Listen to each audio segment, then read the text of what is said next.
This story is about Brendan's new bookcase. Brendan was 2 3/4. He lived with his mummy and daddy in a house that was full of musical instruments and books. Brendan liked music, but he liked books even more.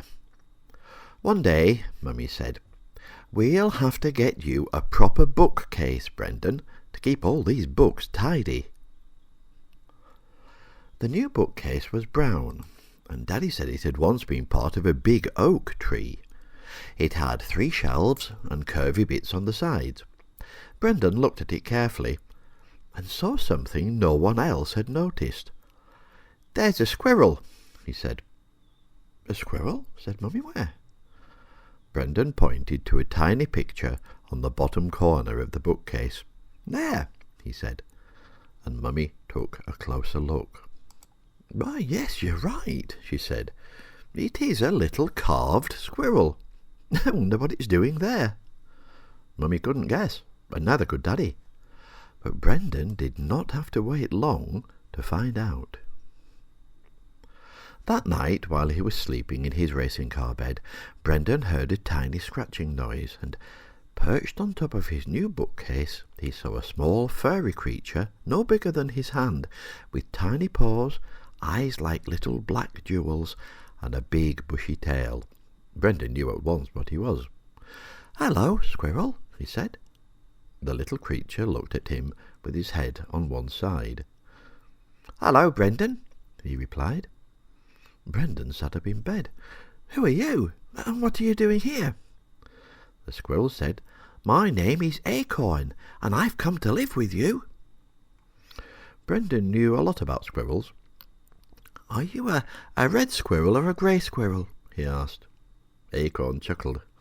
"I am a story squirrel, Brendan. I can be any colour I want, and I can take you into any of your storybooks. What do you like reading about?" Brendan thought for a moment. "Well, I like diggers and dumpers and cranes and JCBs. I have a book with pictures that pop up out of the pages." Acorn said, "OK, climb onto my back and we'll go there together." Brendan laughed. "I'm too big to ride on your back." Acorn agreed. "And you're much too big to go into a storybook, but this is your dream. You can be as small as you like now. Come and try." Brendan pretended he was as small as Acorn, and suddenly he was. He climbed onto the squirrel's back and snuggled into the short, soft brown fur. Acorn said, "Hold tight," and they set off together. The bookcase looked enormous now they were so tiny, but Acorn knew where he was going and took them straight to one of Brendan's favourite books. They dived through the cover and landed in a field full of big machines, all working hard to move loads and dig holes. A large dumper truck with enormous wheels drove up to see them.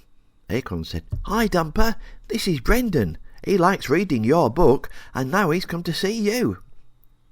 Dumper clicked open the door of his cab. "Oh, hi, Brendan," he said. "I'm pleased to meet you. Would you like to go for a ride?" Brendan said, "Oh, yes, please," and climbed up the little ladder to Dumper's cab. Dumper said, "Put your seatbelt on, Brendan. This could get bumpy." Brendan buckled his seatbelt and held tight. Then Dumper closed his door, revved his engine, and set off. Up and down steep hills they chugged, clambering over rocks, splashing across little streams, and even squelching through a huge patch of sticky, oozy mud. Brendan said, "Aren't you scared you'll get stuck, Dumper?" The truck just laughed. "My wheels are so big and I'm so strong, I never get stuck." Just then they heard a voice shouting for help.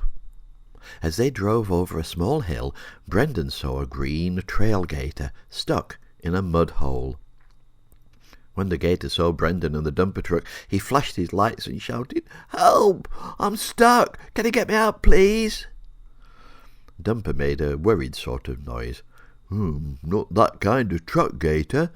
I can carry heavy loads, but I'm not very good at pushing or pulling. Perhaps JCB can help. We'll go and ask him.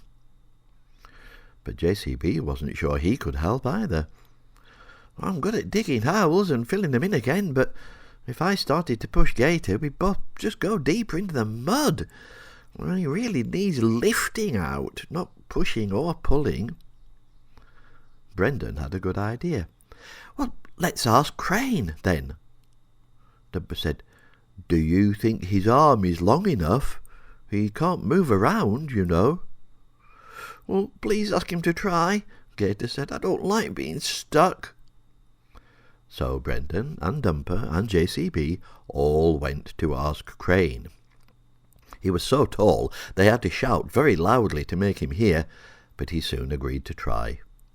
He swung his long arm around till it pointed towards Gator and sent his hook to the very end, and then he lowered his hook and it just reached far enough.